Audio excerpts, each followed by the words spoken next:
Cutty Kickback Podcast Show. I was in a situation before with a lady years ago, around about 20 years ago, where she was a neighbor of mine. And I wasn't like in a relationship with somebody, but she was.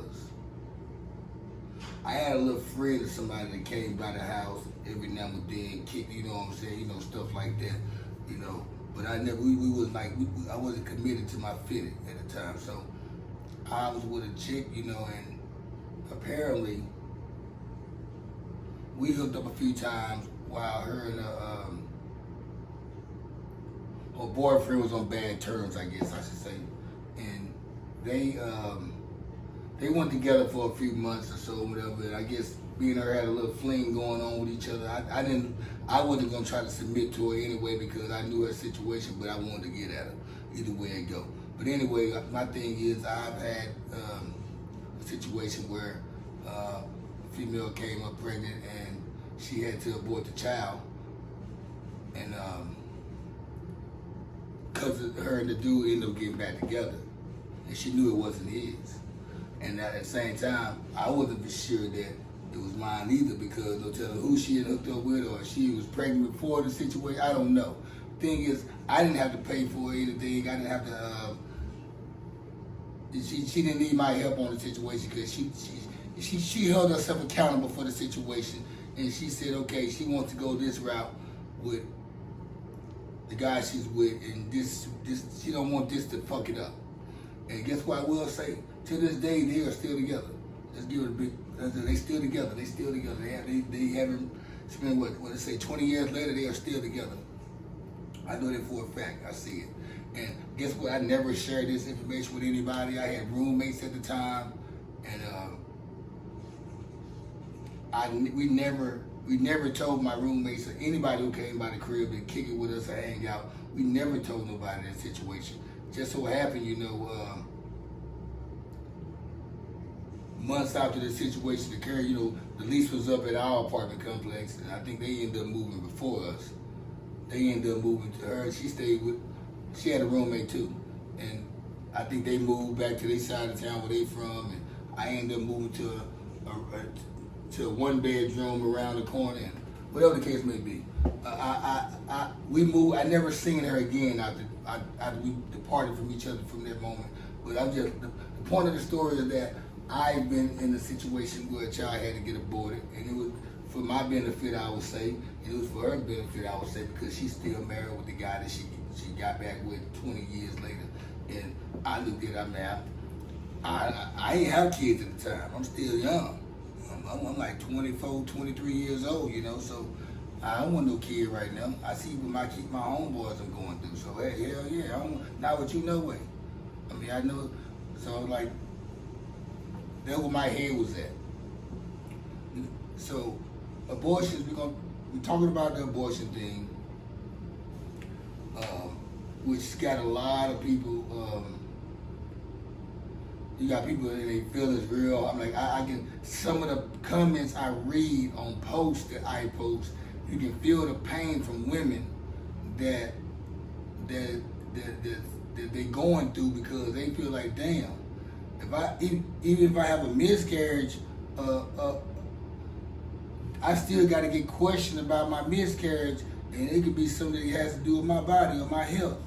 I got to get questioned for that if I get pregnant by a dude, whether I want to be with the dude or not. If the baby come up, if the baby, or the fetus, I should say, if it's missing and it's died, I get questioned anyway. Then you got some people saying, what about the women that get raped? Now, I will say this. I don't think that is, I would say this. That law shouldn't be made for if a woman get raped and she get pregnant after the rape. She should be able to get rid of that baby. So, you hear all these emotional comments, you see them, you get all these people, man, they speaking their mind, and you got guys going at it with females, speaking how they feel about the situation. You got some guys that agree too with women. Mostly You got the people that what you call them? They don't go against the grain. They just put the situation like it's both sides should be able to be. A man should have his say so in this shit too or whatever. I think this is a woman's conversation, to be honest with you, as far as, you know, on it's not my place to say. It's everybody's conversation, but it's not my place to say, nah, I'm glad they doing this shit. Y'all have them babies. Yeah, they need to have them babies. But check this out though, when they have them babies, and you bringing babies, unwanted babies into the world, them unwanted babies, I'm not gonna say all of them, but half of them probably end up getting raised improperly and end up being criminals and being any other thing that anything that can happen bad, anything that would make America make money. They're gonna be put them in jail, whatever. And people say, oh, these right here. Well, hold on, I'm going too fast. My bad. Mary Miller. That's what I'm trying to get to. Now, she made a comment yesterday about this was a victory for white life, and they tried to correct it and say she meant to say right life. Nah, then she said it twice. She made the same comment twice. You know what I'm saying?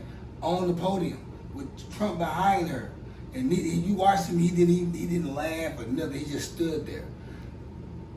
And she had a situation a year ago where she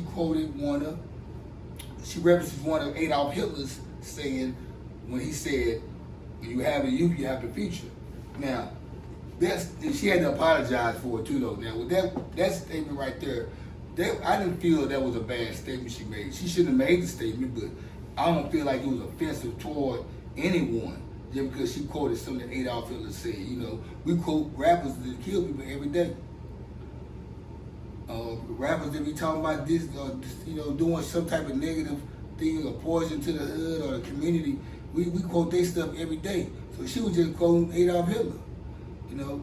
But what she said yesterday, full of that Chardonnay, full of that motherfucking Chardonnay, not watching her fucking lip, and saying what she be saying anyway behind closed doors.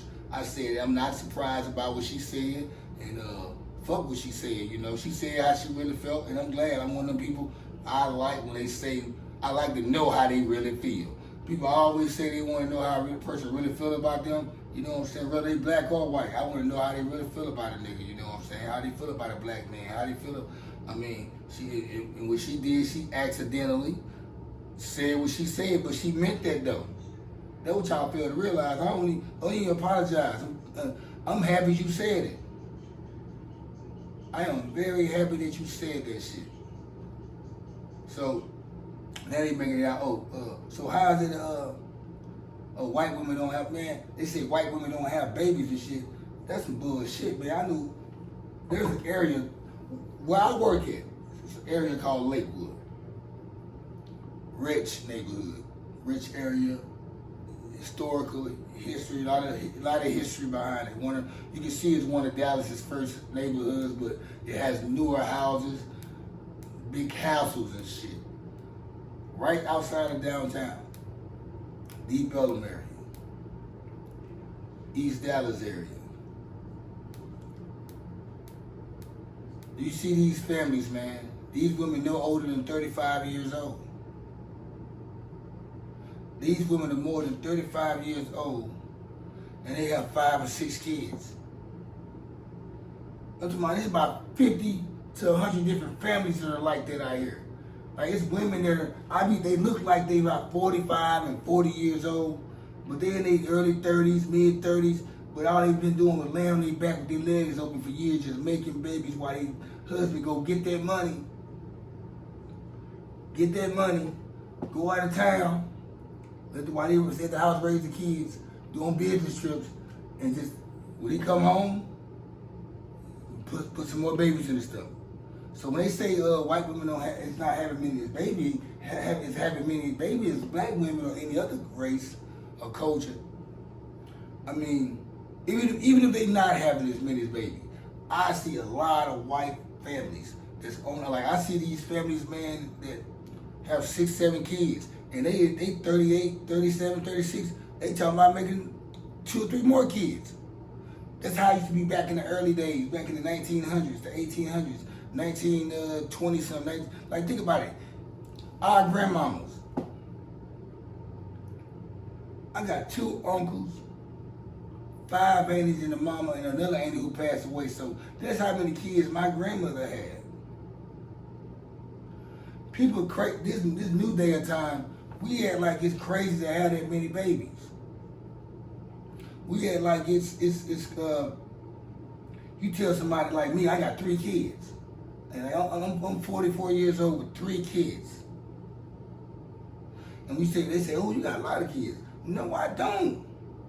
But I can see if I was 19 or 24, 25, 26 years. Let's say I'm not even 30 years old yet, and I got 3, 4 kids. That's a lot of kids for a nigga that ain't 30 years old yet. Yes. But somebody like me, I was 28 when my oldest was born. 27, 28 when my first was born. I was in my 30s when my second was born. And just before I hit my 40s, my last was born. So I don't really look at myself as having that many kids. So now, I know there's a lot of women in the black community that probably have a bunch of kids. But some ain't being counted on the white part, because I see a lot of white women, and then you think these white women don't even look like they had that many kids. It's like, what the fuck you eating? Flowers when you pregnant? Ain't gaining no weight. So they ahead of the game on that part right there, but you can't, there's no way I can see that or say that white women ain't having kids. When I see a table, a family, it's 5 kids, and it's 2 high chairs, and it's 1 in the stomach, and the husband and wife. So that's every day. This is more than at least 20 families throughout the week I see like this. Like I'm actually watching kids grow up daily that, you know, I probably never seen when they older, but I'm seeing the foundation being created by these people. Now, let's get to the part with I haven't seen anybody just really out mad for what Mary Miller said or whatever. I shared the video and on Facebook, and a couple of people laughed at it. But I don't think nobody just really felt like, okay, shit, like that didn't fuck nobody day up. Like I know a lot of people, they let shit like that fuck their day up. They let words and situations that they don't have any control of mess their whole day up. And when I seen it, I was like, damn, what the hell? Who the fuck is Mary Miller? And I did a back. She's from Illinois, I think Oak Park, Illinois. She's married. And I think between her and her husband, they have 7 kids. I don't know if they're her kids and half of them his kids, or they all the kids together. I don't know. But they have 7 kids in the family, Oak Park, Illinois. She's born in 1959. She's just hearing her voice when she got on the stage, and it sounded like an old drunk. Just, you know, an OG Karen. Got her nose in the air every time she goes somewhere.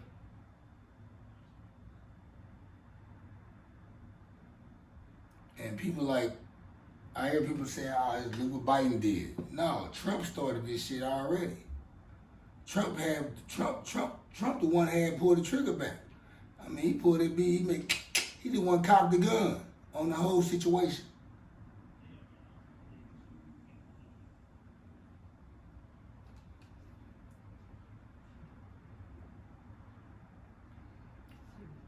And there's another thing, people always want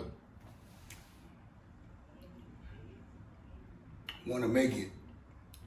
When you do say you blame a president, or let's say if somebody blamed Trump for doing something wrong, somebody on a Trump supporter gonna be like, you just think he racist. Or somebody say something about Biden, You either go, if you black, you're gonna be called Uncle Tom, or if you white, you're gonna be called a white person. Gonna say, oh, you. If a white person say something about Biden, you're gonna say they're racist. I don't get caught into all that shit.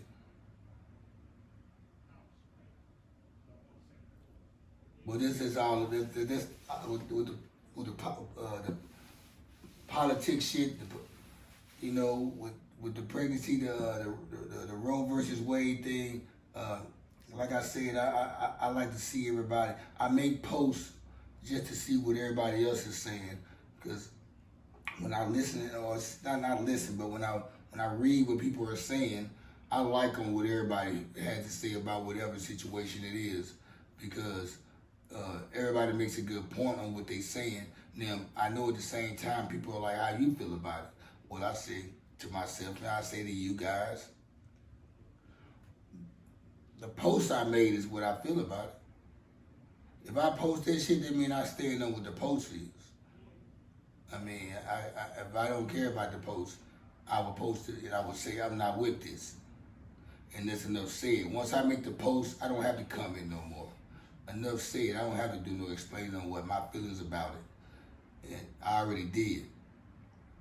And that's just how I watched the thread go down in 3 days. Matter of fact, it's still going on right now.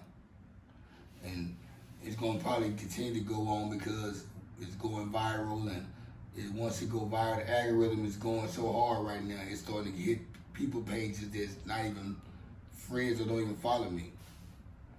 I mean, it's starting to get to they on their timeline, and I mean, it's cool. I mean, but I don't need nobody coming on there and trying to target me and on what I posted, because what I posted, I already stated how I feel. And you want me to clap back at you, I'm not gonna do that. Now, we can have fun and we can roast each other all night. You wanna do that shit, but that post ain't for that.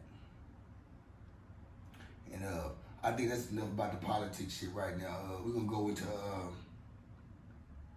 since it was a week ago, the Mario versus Omarion and Verzus. I will say this, y'all, I wanna give a shout out to R&B, man, coming back. R&B coming back on the map, man. It's like that. It's R&B season, man. Because too many rappers ain't really been dropping nothing hard, you know. Cutty Lamar came out with his album. I think French Montana just dropped a nice little project this past week. But it ain't too many hip hop albums that really just worth like being into it. Then when you with these ladies, man, you with your girl or whatever, you want to have some R&B in their ear, man. And what about some good ass new R&B from some old heads like Tank? You got Jodeci. You got people like you got, matter of fact, you see the verses that just happened, bringing out Lil Sammy and Pleasure P and Bobby V and all those cats like that. I tripped out when I seen Lil Sammy. He don't even look like the Lil Sammy I remember. So it's good that R&B is coming back heavy. You got these old heads like Tank, Genuine. I think Usher about to come back on the radar. I won't be surprised to see Boys II Men, but we need that good R&B back, man, just to cool off all these shooters at events, man, because you notice, man, ain't too many R&B concerts and tours going around like it used to be. It's not too many. You hear when you go to a show or a concert, there's probably about 3 different rappers and 1 R&B artist, and they ain't on the stage that long. We need to have more tours that are being promoted more. I'm talking about where everybody know about them, and they were R&B singers. Like you want my Keith Sweat, LSG, anybody. Some shit like that, Troop, anybody, all these guys are coming back out with new music and it sounds good. They need to bring that shit back. Who else? Remember that? Anthony Hamilton. Rap need to take a little, rap doesn't need to take a back seat or slow down right now, but we need to start tuning in to a lot of R&B, because there's a lot of new R&B out there, man, that we missing out because the radio doesn't play it for us. You have control of what you want to hear now with the phones you have. You have Spotify, you have Apple, you have any other kind of music outlet, Google Play. You are able to listen to whatever you want to listen to. You don't necessarily have to listen to what the club or the radio plays for you all the time, or that your friend is all they listen to is just the mainstream shit. There are other good stuff out there, trust me. But the Versus battle, I love the shit talking they did with each other. And I love how they were just antagonizing Ray J. Especially with the song, If I Had One Wish,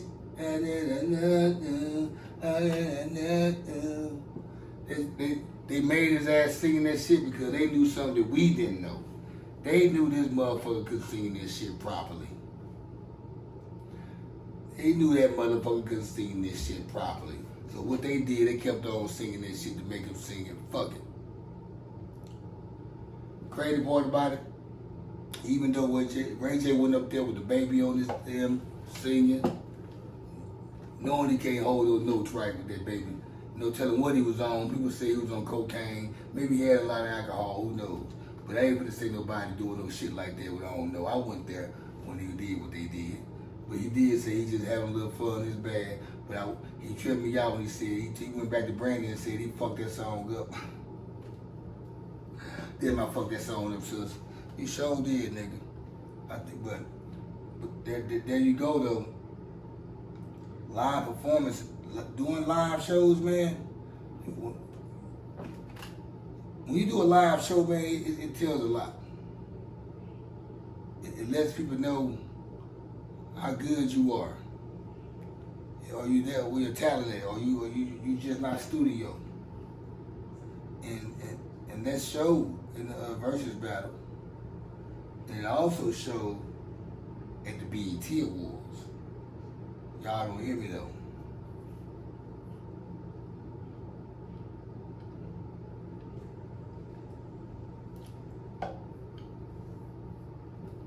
First of all, I would like to say this.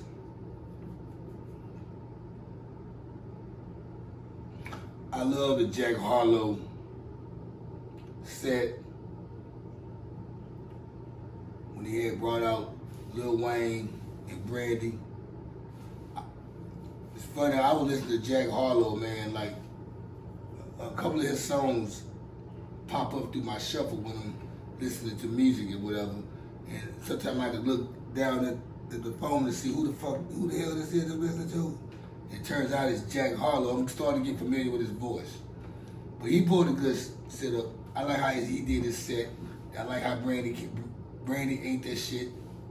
Lil Wayne, I'm glad to see Lil Wayne again. Lil Weezy, L Baby. I mean, I think he had some extra braids in this shit though. I ain't never seen his hair that fully. But I ain't never seen Lil Wayne head full like that, man. He really got some extra extensions in this shit, man. Somebody had to come over with some shit. He need to go and cut this shit. He gonna be bald next year though, trust me. That'll be a good look for him though. But yeah, I like the Jack Harlow setup. I love Pete Puff Daddy. I love him bringing out Shine. The locks. Shine, he spit that, he came out there in a suit. It was a nice little run. Lil' Kim, she did her thing. Who else I'm missing? I don't want to miss too many people. Lil' Kim did her thing.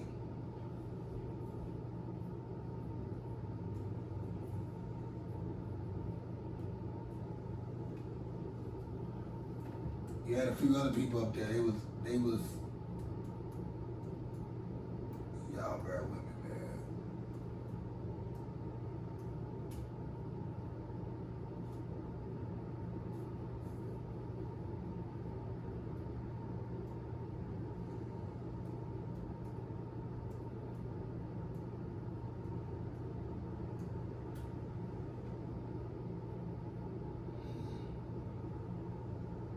Boom.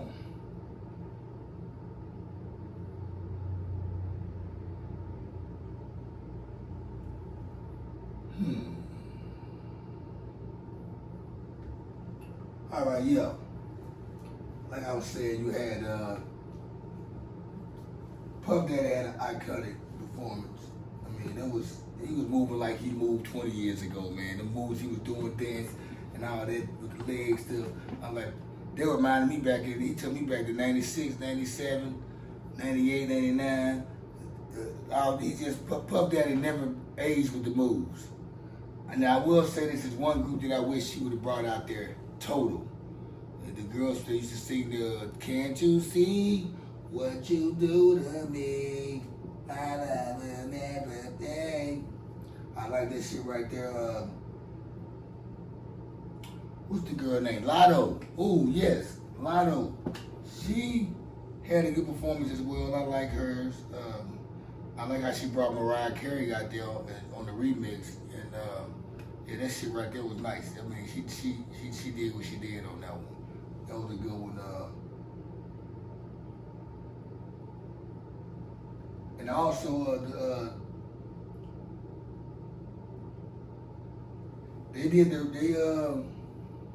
they brought the Roe versus Wade shit up in there for a minute too, though. For a minute, you had Kendrick Lamar. He had a good performance, of course. Kanye West, he was hot as a motherfucker, man. That nigga was hot. He had to be. It's too. I'm out here in Texas, man, in Dallas, man. It's 106 degrees, and me just to walk in the fucking house and turn the TV on and see this motherfucker got motherfucking goddamn mask on, big ass jacket, big ass boots and shit, looking like Bane off fucking Batman, and it's hot outside. He just made me start sweating more inside the house. I'm in there. I'm in here breathing for Kanye. You can always suspect some shit like that, man. Bruno Mars, you gotta be out there, man. It was a good show, man. Like I said, I'm never in the mood to watch award shows. I seen everybody on Facebook post about it, and I'm like, what is everybody watching right now? And I was at work at the time, headed back home. And I'm like, okay, I'm missing out on something, so I need to get to the house to watch it, which I never did anyway. I never got home in time to watch it, so I went on YouTube and checked out a couple of scenes and shit to see what I thought about it and see what everybody was chopping about. And I feel like it was an BET Awards. And for any awards show that has to do with hip hop and R&B, I think it's probably the best I've seen in a long time because, like I said, it's been. I think 2007 or 8 was the last time I got into watching award shows, and ever since then I don't care about them. And when you last night was a good show, but I'm gonna wrap it up with y'all, man. I just want to speak on a couple of things, man. Bring some content and give a little info on what I've seen over the last couple of days. And I'm probably gonna do more episodes like this, man. Well, I don't have a guest, and I just want to speak on things that's going on around the world, around the city, around the state, around the region. Cause this is the Kickback Podcast show. It's more than just interviewing a guest, or whether they're a rapper, entrepreneur, whatever they doing. Sometimes I gotta give my take on things and let people know how I stand on things, because if I'm just sitting there interviewing somebody every day or every week and giving their perspective on how they are and getting their story, I know some people are like, well, okay, what's your background? Well, how you feel about certain shit? And I think episodes like this is for people that watch my show, to see what my perspective is there, because sometimes I'm joking a lot. Nobody really knows how I feel about things. So there's gonna be more shows like this. Y'all give me a little feedback on the comments, man. Tell me how y'all feel about this show. Do you want more episodes like this? Probably not. Probably more yeah than not. But yeah, I'll be doing it. Whether either way it go, I'm gonna go with the people's choice. But it's your boy Cutty Slim, man. Like I said, hit that subscribe button, hit the like button, hit the share button. You can also hit the dislike button, because I like all the smoke. And it's your boy Cutty J, and I'm gonna end the show with the Scram Bitch Award because some of y'all never hear the Scram Bitch Award, and because we never get that far into the episode sometime. But today's Scram goes to Karens. Now that I watched the movie Karen, I'm starting to see who they are in the public for real. So any woman out there that knows a Karen, your friends are Karen, your mom, your aunts are Karen, scram to them bitches. I also scram to Mary Miller. You didn't make a mistake for saying what you were saying. We believe you. We know that you meant what you said. And we cool with that. So I'm gonna let y'all go with the scram. Scram, bitch! In other words, fuck yourself. I'm out like a fat kid in dodgeball. Dun, dun, dun, dun. Dun, dun, dun. Dun, dun, dun.